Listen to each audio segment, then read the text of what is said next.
हजरत अनस रज़ियल्लाहु ताला अन्हु बयान फरमाते हैं कि एक मर्तबा ईद के दिन महबूब खुदा सल्लल्लाहु ताला अलैहि वसल्लम नमाज ईद के लिए काशाने अक़दस से बाहर तशरीफ लाए।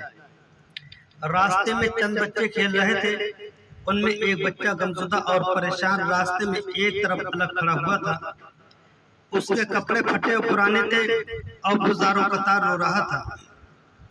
जब मुस्तफ़ा जान रहमत सल्लल्लाहु अलैहि वसल्लम की नजर करम उस यतीम बच्चे पर पड़ी तो आका करीम सल्लल्लाहु अलैहि वसल्लम उस बच्चे के पास तशरीफ ले गए और शफकत और प्यार से उसके सर पर अपना दस्ते रहमत रखा और प्यार भरे अंदाज में उससे पूछा कि ऐ बच्चे, तुम क्यों रो रहे हो? तो उस परेशान हाल में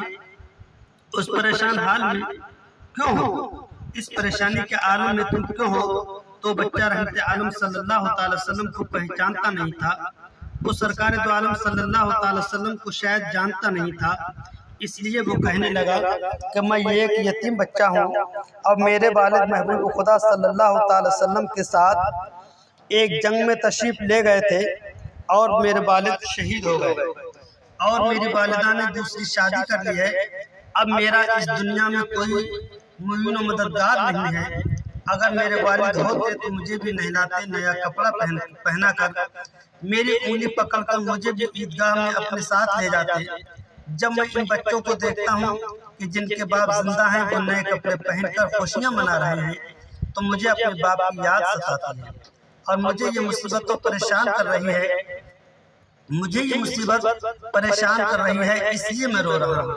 तो रहमत आलम सल्लल्लाहु अलैहि वसल्लम की रहमत में चल पड़ी और आका करीम सल्लल्लाहु अलैहि वसल्लम ने उस यतीम बच्चे को उठाया और अपने गले से लगाया और उसे अपने घर ले आए और उसे नहलाया और बेहतरीन लिबास पहनाया और खुशबू में बसाया और खिलाया पिलाकर उस बच्चे को आका करीम सल्लल्लाहु अलैहि वसल्लम खिला पिलाकर उसको अपने कंधे पर बैठाकर ईदगाह की जानिब रवाना हुए। तो इरशाद फरमाया, ऐ बच्चे, अब तुम खुश हो कि नहीं? क्या तुमको ये पसंद है कि मैं तुम्हारा बाप हो जाऊं और हजरत आयशा सिद्दीक़ा रज़ियल्लाहु ताला अन्हा तुम्हारी माँ हो जाएं, हजरत अली रज़ियल्लाहु ताला अन्हु तुम्हारे चचा और हजरत इमाम हसन और हजरत इमाम हुसैन अली मकाम तुम्हारी भाई और सैयदे फातिमा ज़हरा रज़ियल्लाहु ताला अन्हा तुम्हारी बहन हो जाएं। तो उस बच्चे ने पहचान लिया कि इस तरह करम की बारिश करने वाले कोई और नहीं, यही महबूब खुदा सल्लल्लाहु अलैहि वसल्लम ही हो सकते। वो बच्चा अर्ज़ करने लगा कि या रसूलल्लाह सल्लल्लाहु अलैहि वसल्लम, इससे बढ़कर मेरे लिए और कोई सआदत हो सकती है? इससे बढ़कर मेरे लिए और क्या सआदत हो सकती है? और जब दूसरे बच्चों ने उस यतीम बच्चे को नए लिबास में मलबूस और खुशबू से मुअत्तर और आका करीम सल्लल्लाहु अलैहि वसल्लम के हमरा देखा तो उन दूसरे बच्चों ने रश करते हुए बसद हसरत से कहा कि काश हमारे बाप भी शहीद हो गए होते तो हमें भी ये सआदत और नेमत और खुशनसीबी हासिल हो जाती जो इस यतीम बच्चे को मिली। इसीलिए प्यारे रज़ा, अच्छे रज़ा, हम सबके इमाम अहमद रज़ा फ़ाज़िल बरेलवी अलैहि रहमत व रिज़वान पुकार कर कह रहे हैं, उनके निसार कोई कैसे ही रंज में हो, उनके निसार कोई कैसे ही रंज में हो। जब याद आ गए हैं सब गम भुला दिए हैं, जब याद आ गए हैं सब गम भुला दिए हैं। अब मेरे करीम से गर कतरा किसी ने मांगा, मेरे करीम से गर कतरा किसी ने मांगा, दरिया बहा दिए हैं, दुर्गे बहा दिए हैं। हजरात, इस वाक़या से मालूम हुआ कि ईद के दिन अपनी खुशी में किसी गरीब और यतीम को शरीक कर लेना सरकार की सुन्नत है। ईमान वालों, हजरत अनस रज़ियल्लाहु ताला अन्हु फरमाते हैं कि जिस दिन कोई गुनाह सरजद ना हो वो दिन मोमिन के लिए ईद का दिन है और जिस दिन ईमान के साथ दुनिया से आखिरी सफर होगा वो दिन मोमिन के लिए हकीकी ईद का दिन है। अल्लाह तबारक व तआला हमको भी हर दिन गुनाह से बचने की तौफीक अता फरमाए और ईमान पर साबित कदम रखते हुए ईमान पर खात्मा नसीब फरमाए। तारीख शायद है कि माजी में ऐसा हुआ है कि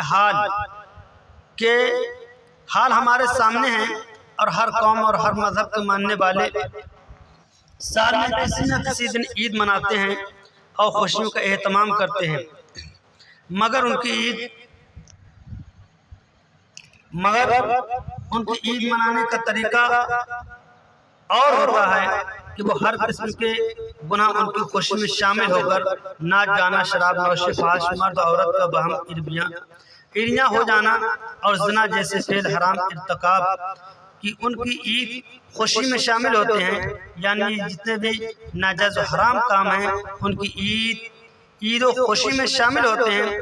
मगर हमारे पाक रब्बे कायनात के प्यारे महबूब सल्लल्लाहु अलैहि वसल्लम के जरिए पाक मज़हब इस्लाम अता फरमाया परवरदिगार आलम ने। इस्लाम वो मज़हब है जिसने किसी भी हाल में अपने मानने वालों को, यानी हर हाल में अपने मानने वालों को हर किस्म के गुनाह से रोका है। और ईद के दिन तो कसरत से अल्लाह तबारक व तआला का जिक्र और उसकी किबरियाई बयान करने का दिन है। ईद का दिन अल्लाह ताला के इनाम इकराम का दिन है। अल्लाह ताला से नेमत और दौलत पाने का दिन ईद का दिन है। और जब कोई बंदा ईद के दिन किसी तरह का कोई गुनाह करता है तो वो अल्लाह तबारक व तआला उस बंदे को ईद के दिन इनाम और इकराम से महरूम कर देता है। यानी कोई भी अल्लाह का बंदा अगर ईद के दिन गुनाह करता है तो परवरदिगार आलम उस बंदे को अपने इनाम और इकराम से महरूम कर देता है। और अल्लाह तबारक व तआला का इरशाद पाक है, अगर तुम एहसान मानोगे तो मैं तुम्हें एहसान तो मैं तुम्हें और दूंगा, अगर तुम एहसान मानोगे तो मैं तुम्हें और दूंगा, और अगर नाशुक्री करोगे तो मेरा अज़ाब सख्त है। यानी अगर तुम मेरा शुक्र अदा करोगे, अल्लाह तबारक व तआला फरमाता है अगर तुम मेरा शुक्र अदा करोगे उस पर जो नेमतें मैंने तुमको दी हैं तो मैं तुम्हें नेमतें और ज़्यादा अता फरमाऊंगा, और अगर तुम नाशुक्री करोगे तो मेरा अज़ाब बड़ा सख्त है। यानी मेरी नेमत मिलने पर अगर तुमने नाकदरी करोगे तो मेरा अज़ाब सख्त है, जिससे बचना तुम्हारे लिए मुमकिन नहीं। लोगों ने साल में 2 दिन आका करीम सल्लल्लाहु अलैहि वसल्लम मदीना मुनव्वरा में तशरीफ लाए तो देखा कि मदीना शरीफ के लोगों ने साल में 2 दिन ऐसे मुकर्रर कर रखे हैं कि जिनको वो खेल कूद लहू में गुजार देते हैं। तो हमारे आका करीम सल्लल्लाहु अलैहि वसल्लम ने फरमाया कि हमारा मज़हब इस्लाम बेरहा रवि और गुनाह वाले खेल और कूद की इजाजत नहीं देता। इस्लाम अकल में रूहानियत और तबीयत में शराफत और नेकी बेदार करने की दावत देता है। मज़हब इस्लाम कल में रूहानियत और तबीयत में शराफत और नेकी बेदार करने की दावत देता है। तो आका करीम सल्लल्लाहु अलैहि वसल्लम ने उन जाहिलियत के त्योहारों के बदले 2 ईदें मुकर्रर की, एक ईद उल फित्र और दूसरी ईद कुर्बान यानी कुर्बानी वाली ईद।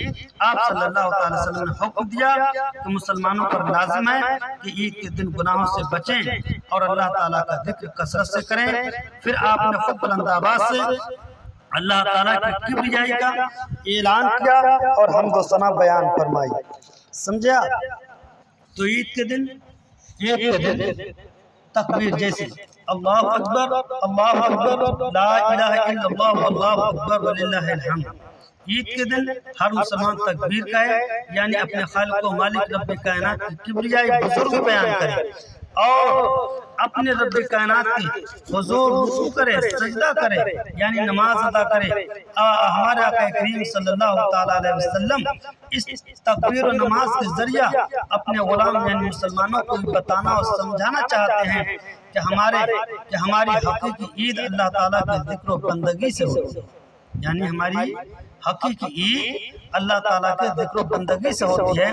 गोया हम मोमिनों की ईद सही मानों में उस वक्त होती है जब अल्लाह ताला राजी हो जाए और अल्लाह ताला के जिक्र और नमाज की बरकत से मोमिन बंदा को दायमी खुशी नसीब होती है और अल्लाह ताला का जिक्र गम और सहमत को दूर करता है।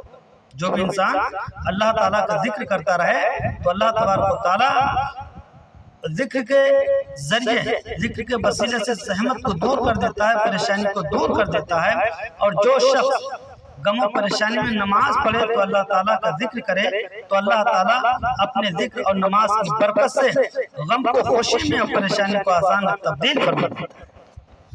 तो ऐ मुसलमानों, ईद के दिन कोई गुनाह ना करो और कोई बुरे काम ना करो। क्यों? अगर तुम कोई गुनाह करोगे, कोई बुरे काम करोगे तो अल्लाह तबारक व तआला के इनाम इकराम से महरूम रह जाओगे। इसलिए ईद का दिन नेकी करने का दिन है, सिर्फ नेकी ही नेकियां करो, कोई बुराई वाली बात, कोई बुरे वाले काम ईद के दिन ना करो। और तुम नेक काम करते रहोगे तो अल्लाह तबारक व तआला का इनाम इकराम पाते रहोगे।